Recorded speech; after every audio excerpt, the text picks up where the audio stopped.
Jean-Nicolas Piotrowski, vous êtes le cofondateur et le CEO de eTrust, un jeune cabinet de conseil et d'audit en sécurité informatique. Pouvez-vous nous présenter votre activité dans le détail ? On est un cabinet d'expertise en sécurité informatique qui réalise de l'audit, du conseil, de la formation.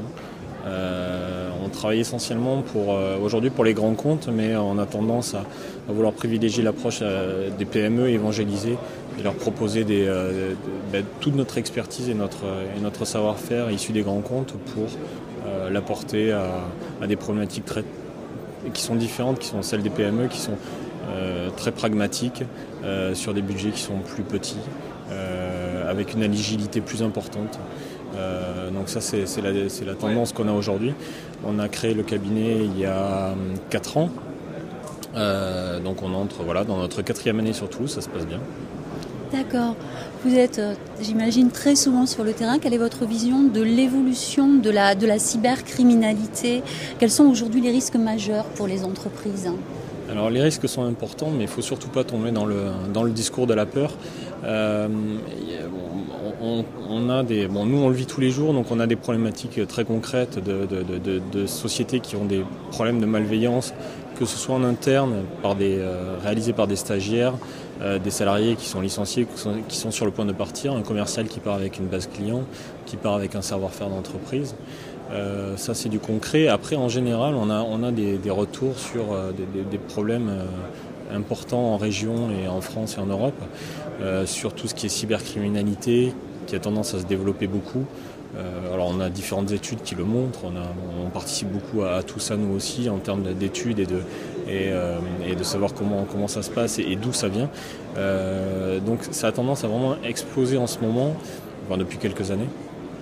Et on sent par contre que les entreprises se sensibilisent, mais il y a un vrai décalage entre la réalité et ce qui se passe sur le terrain. On a des entreprises qui sont pas au fait des dernières découvertes, qui savent pas qu'elles risquent gros, parce que ce qui est en jeu, c'est quand même le patrimoine informationnel de l'entreprise, de son savoir-faire, de sa compétitivité, de ses emplois, et qu'aujourd'hui il y a des gens qui font ça par intérêt financier.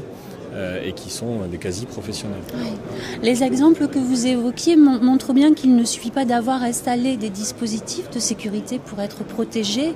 Alors comment vous aidez les PME à construire une véritable politique de sécurité ?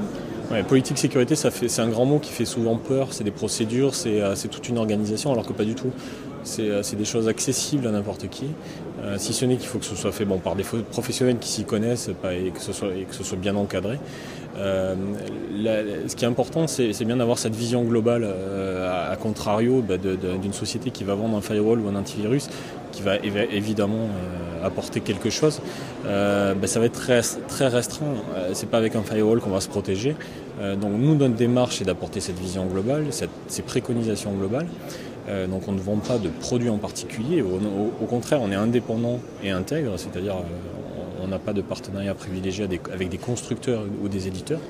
On est là pour faire du sur-mesure sur des cas concrets. Alors concrètement, une politique sécurité, on a une offre sur le salon et qu'on a sortie depuis 3 mois et qui commence à donner des choses très intéressantes pour les PME, qu'on appelle un audit flash 360. Qui est un audit qui n'est pas tout à fait un audit en fait, mais qui permet à un dirigeant d'entreprise PME ou un directeur informatique ou son responsable informatique d'avoir un topo sur l'ensemble des risques d'un système d'information, que ce soit organisationnel, juridique, technique, au niveau des failles de sécurité aussi qui sont présentes sur son système d'information, et qui va lui permettre en fait d'avoir un outil d'évaluation des risques, de quantifier ça, de faire des choix, de définir des budgets pour se protéger, de savoir à quelle menace il est confronté, à quelle vulnérabilité, et puis derrière d'adresser Alors nous on lui fait des préconisations, c'est-à-dire on va lui dire concrètement ce qu'il faut faire, de manière très pragmatique, et lui dire de s'orienter vers telle ou telle solution technologique.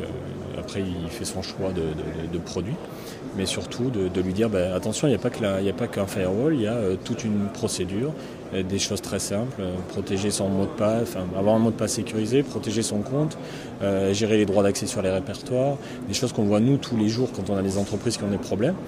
Ça va aussi jusqu'à quelque chose qui est du domaine qui n'est pas de l'informatique, mais c'est protéger aussi les données qui sont dans les poubelles, les données qu'on peut échanger dans l'avion quand on fait Toulouse-Paris ou d'autres destinations. Voilà, tout ça, il y a des solutions, que ce soit techniques ou organisationnelles, qui existent. Maintenant, il faut que le dirigeant ait conscience de tout ça, qu'il fasse ses choix après vis-à-vis de tous ces risques. Très bien, je vous remercie beaucoup. Merci.